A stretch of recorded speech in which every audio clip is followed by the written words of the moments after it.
Здравствуйте! В эфире «Родная земля». С вами Гузель Хусаинова. Смотрите сегодня в выпуске. Гуманность, переходящая в абсурд или спасая собак, как спастись самим. Закон о защите бродячих животных все чаще наносит ущерб людям и ставит в тупик. Ветеринар не роскошь, а необходимый человек в хозяйстве. В каждом хозяйстве Менделеевского района теперь будет свой айболит. Хочешь послабления и помощи от государства, займись экспортом своего товара. Пока Татарстан экспортирует всего 4% своей продукции. Посевная близится к завершению. Аномалии нынешней весны внесли коррективы в действия аграриев.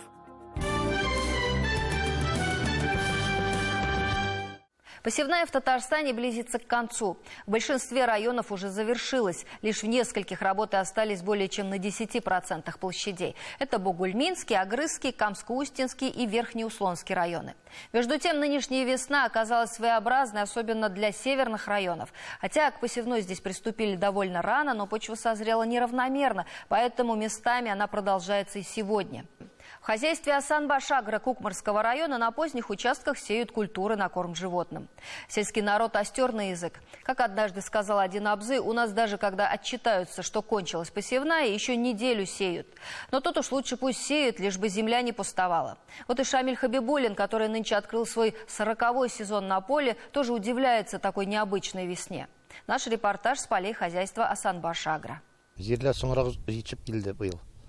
Земля нынче позже созрела, много где влажно было, невозможно было зайти на поле. Все позже начали. Как подсыхает, так и сеем. Шамиль Хабибуллин нынче открыл свой 40-й сезон. И за эти годы не припомнит, чтобы 2 года подряд пришла одинаковая весна. Приходится работать, приноравливаясь к обстоятельствам. Вначале механизатор работал на тракторах Т4, ДТ, теперь на мощном К744. Если учесть, что и посевной комплекс к нему довольно крупный, то на маленьком поле такому не развернуться. Поэтому объединили несколько полей и довели их до 430 гектаров.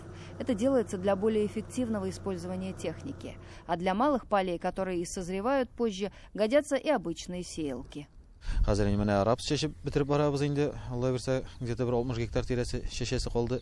Сейчас вот рапс досеваем, осталось 60 гектаров засеять. Кормовая часть только остается. Это там, где раньше нельзя было зайти, будем сеять. Сначала вроде солнечные дни и тепло подсушили землю, потом дожди пошли и намочили.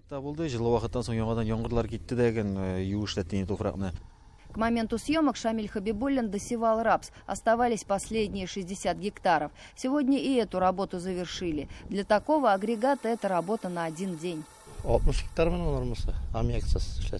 Если без аммиака сеять, то норма 60 гектаров. Если с аммиаком 52. С аммиаком я уже сеял, теперь вот с удобрениями. Все-таки хорошо с ними растут хлеба. Вероятно, вспоминая работу на сошниковых сеялках, Шамиль Абы новым агрегатом вполне доволен. Хорошо, говорит, и то, что удобрение сразу закладывает, и любую культуру можно им сеять. По характеристикам очень хорошая техника, она заменяет сразу несколько машин. Сама и культивирует, и боронит, а аммиак вносит, и поле выравнивает и сеет. Плюс к тому же она сошниковая, поэтому и семена как надо закладывает. В этом смысле все хорошо. 1 раз бороним и сеять начинаем. Пашня хозяйства Асан-Баш-Агро составляет более 10 тысяч гектаров. Почти наполовине посеяны зерновые. Это связано с большим поголовьем скота. В этом году площади под кормовые культуры значительно увеличили. Холодная весна и тут не прошла бесследно. Половину из 2000 гектаров озимых пришлось пересеять.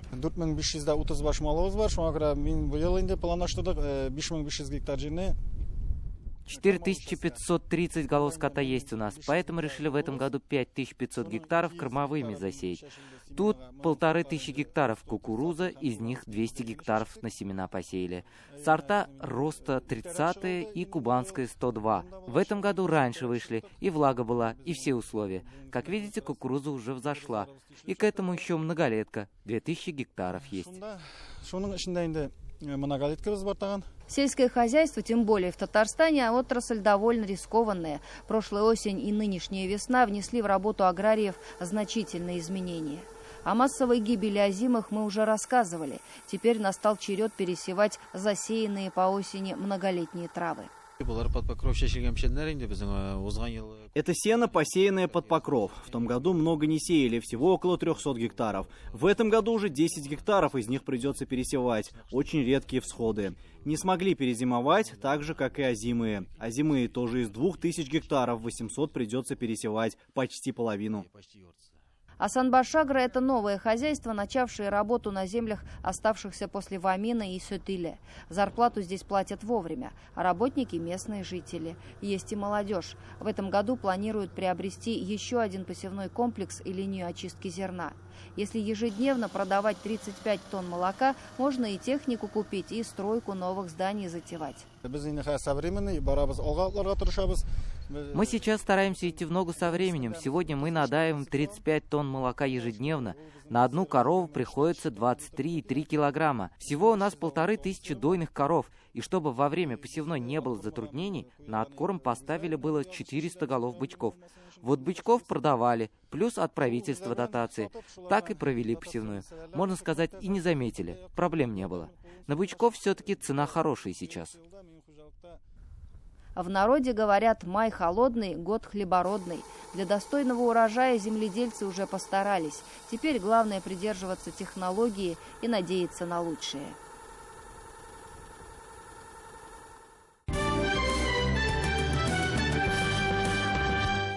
Татарстан производит товаров на сумму 260 миллиардов рублей. И только 4% собственной продукции экспортирует. Перед регионами сегодня стоит важная задача – найти пути для экспорта собственной продукции. Вот, к примеру, Белгородская область. Довольно маленький по площади регион, но продукции производит в 1,5 раза больше, чем Татарстан. Здесь нашли пути реализации. Президент Татарстана поставил перед местными предприятиями задачу увеличить производство халяль-продукции и наладить систему ее экспорта в исламские страны. Пока же ситуация явно не в нашу пользу. Всего 4% экспорта, производимого в республике. Такая цифра прозвучала на совещании, посвященном экспорту продукции АПК в Татарстане. А что же из сельхозпродукции республики отправляется за рубеж сегодня? Как мы привлекаем за границу? Выясняется, что в основном мы продаем масложировую продукцию. В 2018 году, к сожалению, произошло снижение показателя. Здесь есть объективные и субъективные причины, но на 14,4 миллиона долларов снизили. В связи с тем, что основная составляющая, около 50% структуры экспорта АПК республики, это масложировая продукция. Ее спад, связанный с отсутствием вагонов во втором полугодии прошлого года по Казанскому МЭС на 30%. По итогу 2018 года вырос экспорт зерна на 2,5 раза. Он мог быть еще больше, если бы зерно, отправленное через трейдеров, перегруженное в морских портах, шло за счет республики. Вместе с тем, если потребители масложировой продукции и зерна в основном страны бывшего Советского Союза, Турции, страны Азии и Африки, есть и отдельные предприятия, сумевшие наладить отношения с ведущими европейскими странами. Вот здесь присутствует булочно-кондитерский комбинат наш. Он единственный в Республике Татарстан, который экспортирует сегодня продукцию халяль. Значит, ежемесячный объем реализации 10 тонн работы. Кондитер Кунион один производит. Давайте посмотрим, кто еще может вписаться в этот процесс. Причем основной потребитель его кондитерской продукции – это Германия, это Европа. И все же в основном экспортируется сырье, а значит намного дешевле, чем готовая продукция. С турками встречались. Они импортируют из России зерно, а сюда завозят муку и макароны. В Россию же обратно завозят. А мы себя героями считаем, если мы там 10-15 тысяч тонн зерна привозили из Татарстана. Говорим, вот мы экспортеры. Из нашего зерна готовую продукцию они завозят нам. Вот так. И такая система отношений России и других стран пока преобладает. Чтобы исправить эту ситуацию и увеличить экспорт российских товаров за рубеж, стартовал федеральный проект «Экспорт продукции АПК». В его рамках, например, производители муки, сахара, типичных хозяйств смогут получать льготные инвестиционные кредиты. Но для их получения необходимо наличие бизнес-проекта по экспорту собственной продукции. С этой же целью предусмотрены 20% субсидии для молочных животноводческих комплексов. У овощеводческих хозяйств появится возможность увеличить площади мелиоративных земель. Подготовлен проект дорожной карты по развитию экспорта продукции АПК. Сформирован перечень экспортной продукции. Что касается ассортимента экспортируемых товаров, президент Татарстана поставил перед производителями республики задачу делать упор на халяль-продукцию для ее экспорта в исламские страны, тем более, что опыт производства уже есть. Мы производим в республике более 7 миллиардов продукции и услуг, соответствующих требованиям халяль. По России эта цифра где-то порядка 100, может быть, чуть побольше. По ходу обсуждения определилась еще одна благодатная область – экспорт органической продукции, так популярной сейчас в Европе. Это Германия. Они не могут уже производить продукцию органическую. У них сегодня нет земли, на которой можно производить органическую продукцию. У них сегодня слишком большая плотность производства. А главное, есть у нас и производители органической продукции. Вопрос лишь в наращивании объемов. В общем, планы грандиозные. Но, как выяснилось на совещании, едва ли не главной проблемой татарстанских производителей является, чтобы вы думали, отсутствие рекламы. Потенциальные иностранные партнеры просто не знают, что производится в Татарстане. Мелкие и средние предприниматели, в том числе, чаще всего на сельскохозяйственном рынке, либо им жалко, либо у них нет денег, но они не способны создать нормальный информационный продукт по себе. Я не знаю, насколько это важно. Это важно на самом деле, да? С этого начинать надо? Конечно. Начинать всегда нужно с рекламы. Понимаете? Если мы хотим продвинуть свой товар в той или иной стране, нужно начинать с рекламы. А наших производителей, о произведенных нами товарах никто не знает ничего. Чтобы производители могли заявить о себе, было предложено создать единый информационный портал, чтобы потенциальные партнеры для начала могли хотя бы зайти в интернет и увидеть Татарстан как источник необходимой для них продукции.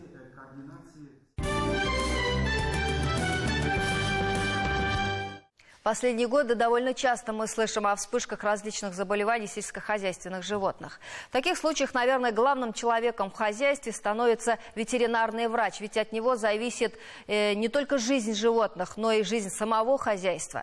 Между тем, помощь специалистов была нужна всегда, не только во время эпидемии. Как и все живые существа, животные подвержены болезням. И порой обычный осмотр и правильный диагноз ветеринара может решить проблему. В Татарстане же, а именно на селе, специалистов в этой области не хватает давно. Чтобы хоть как-то решить проблему в республике, решили обучать работников хозяйств азам ветеринарного дела. За один курс они смогут научиться делать инъекции, чистить копыта, в общем, оказывать первую помощь животным. Первая группа уже заканчивает свое обучение. Довольны ли результатом обучения новоиспеченные специалисты скорой ветеринарной помощи? Об этом в следующем репортаже.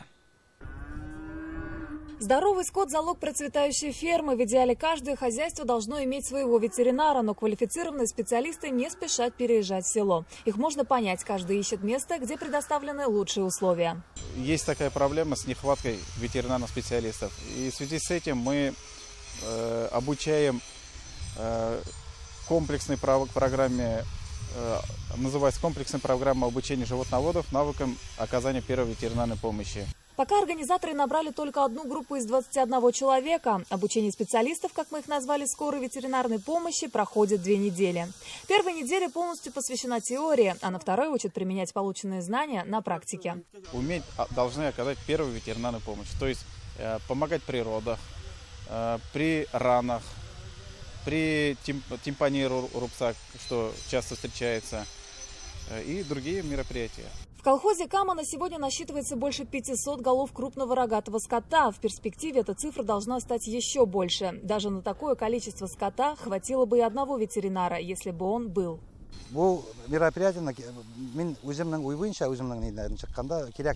Лично я считаю, что это мероприятие просто необходимо. Хорошо, когда есть свой человек на ферме. Я не говорю, что он за это время станет специалистом. Просто он вполне сможет оказать первую помощь животному, пока ветеринар не прибудет на ферму. Наталья работает в сельском хозяйстве с ранних лет. Любовь к своей профессии ей привила мама. Обучением ветеринарному делу она была очень воодушевлена. По словам Натальи, она уже научилась брать кровь и делать уколы животным. Я благодарна начальству, что вот позвали все-таки профессоров. Мы очень многому научились, очень много познали. Это очень нужное для нас в нашей профессии.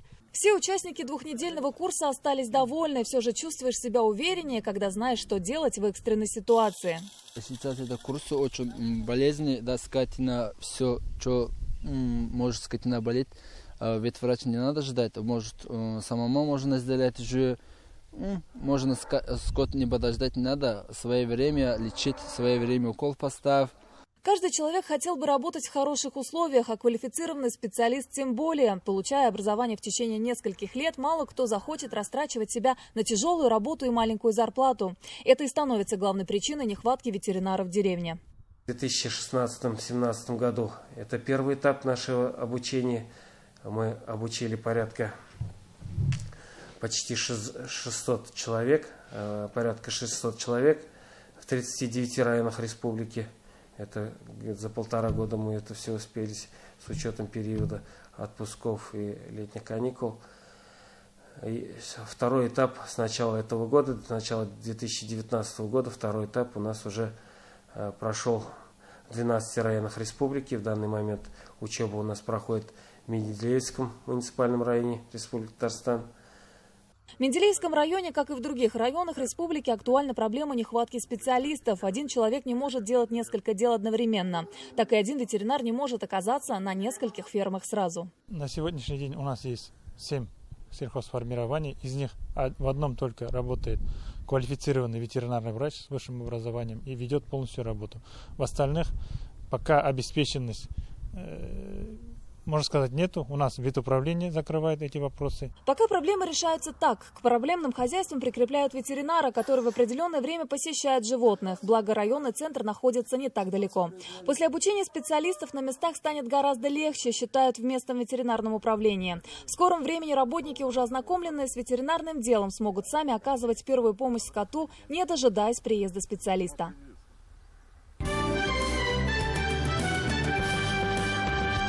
Больше трети стада, 26 овец за одну ночь потерял фермер Менделеевского района. Можно было бы нагнать таинственности, мол, в деревне чупакабра появилась. Да уж больно ущерб велик, чтобы шутки шутить. Чьих же рук или скорее лап это дело? Наша съемочная группа побывала в деревне Безяки Менделеевского района. Овцеводство нынче не в моде. Большинство фермеров отдают предпочтение крупному рогатому скоту, а овцы в сельской местности встречаются все реже. Раис Гельфан начал свое хозяйство с нескольких овец, но с каждым годом увеличивал поголовье. Сегодня на ферме можно насчитать порядка 40 голов, хотя совсем недавно было гораздо больше. Собаки уже до такой степени натасканы. Это не первый случай. Каждый год у меня по 4, по 6. Ну, средней статистики 6 штук они просто съедали. Просто собакам отдавал, можно сказать. Некоторые успевал резать. На этот раз ущерб был больше, чем обычно. По всей видимости, зверь был не один, ибо жертвами стали сразу 26 животных. Первым делом под подозрение попали собаки. Это уже не первый случай, когда они разгуливали по самой деревне. Дали волю размножению диких собак. А о последствиях надо продумать. А вот ущербы, последствия лежит, наверное, ответственность на тех людях, кто этот закон придумал. Пускай они мне ущерб восстанавливают. Тут зачем какие-то... Ну, это же форс-мажорные случаи. Действительно, такой объем. Если по 6 штук у меня съедает, я просто хожу главой администрации, там, ну, это местное самоуправление, говорю, вот, все сказали, все забыли. Никто не подал руку помощи фермеру. Со всеми убытками ему придется справляться самому. По словам Раиса Гельфанова, в страховых агентствах он разочаровался уже давно и не видит смысла обращаться туда снова. Но фермер все еще надеется на помощь государства. Это дало бы возможность снова встать на ноги. У меня проект был, большой проект, чтобы построить там на 300-400 голов, там, ну не на 400, ну хотя бы на 300 голов, чтобы увеличить поголовье. Если я так буду на месте топтаться, у меня только в убыток, я всю жизнь в убыток работаю с этим бараном. Они никому пользы не приносят таким объемом. А вот сейчас все проекты на смарт пошли. Может, на эти деньги я бы, может, еще что-то мог в этом году построить. Пока точно не установили, какой зверь напал на стадо, но фермер уверен, что это были дикие собаки. Другие варианты маловероятны. Волки в Менделеевском районе не водятся. Ну, Менделеевский район, он не особенно лесистый. Волков там никогда не было. Я там всю молодость провел, охотился много и ни разу волчьего следа не видел. Волков там никогда не было. Безяки, там рядом совершенно нет леса подходящего. Маленький лесочек есть около Иского устья. И все. И туда, наверное, километров 10. А сам лес там, наверное, где-то 2 на 2. Ну, какие там волки? После случившегося фермер первым делом позвонил в ветеринарную службу. Оставшихся в живых, но раненых овец пришлось заколоть. Была опасность заражения бешенством. Мы сразу же отобрали пробы для исключения бешенства. Бешенство, вот по информации, сегодня поступила информация, что бешенство исключено, то есть бешенства нету. Остальные, выживший скот мы провакцинировали сразу же. И место, где произошло это ЧП, так скажем, продезинфицировали. Автотранспорт, который перевозил павших овец, тоже продезинфицировали. Павших животных мы скинули, утилизировали биотермические ямы. Дикие собаки встречаются не только в Менделеевском районе, однако о таком массовом уничтожении скота не было слышно давно. По логике напрашивается один выход из ситуации, как бы жестоко ни звучало – отстреливать дикие стаи. Сегодня фермер получил огромный финансовый ущерб, а ведь они могут напасть на человека. Но нет, теперь закон запрещает стрелять в бездомных собак. Охотхозяйство не имеет права обстрела или усыпления собак. Поэтому, я думаю, этот запрос надо поднимать на уровне республики, на уровне правительства. Вот есть опыт по бешеным лисам, которые появляются вблизи деревень, населенных пунктов. Вышел новый закон, он полноценно вступает в силу с 1 января 2020 года, со следующего года. Животных специализированные организации должны усыплять, отлавливать и содержать в приютах и агрессивных животных пожизненно соблюдать, а неагрессивных животных стерилизовать, кастрировать и вакцинировать. И если не находится хозяина в течение 10 дней, выпускать в ту же среду обитания, откуда их забрали. Такая ситуация делает работу фермеров просто бессмысленной. Невозможно развиваться и увеличивать поголовье скота, когда оно в любой момент может стать жертвой диких собак. Что же остается? Городить высокие заборы, чтобы оставшихся овец не порезали, городить огород и втайне мечтать о небе. А детская мечта, она так и остается мечтой. И осуществляемой еще мечтой получается. Мы купил себе аппарат такой небольшой. И все, летаем, хобби она как бы... Все-таки то, что связано с мечтой, от этого никуда не денешься, человек это внутри. Аграрные предприятия все чаще приобретают энергонасыщенные трактора. А чтобы такие машины работали эффективно, и без поломок и простоев, без квалифицированных механизаторов не обойтись. Профтехучилища, которые раньше готовили трактористов-машинистов, теперь называются колледжи. Учатся теперь там гораздо меньше студентов, хотя количество специальностей с тех пор увеличилось. Здесь готовят и поваров, и кондитеров, и сварщиков. Дабы не отставать от веяния времени, в Арском агропромышленном колледже, например, открыли отделений менеджмента. Сегодня там получают знания 580 учащихся. Для иногородних есть общежитие. Есть почти все возможности получать основательные знания.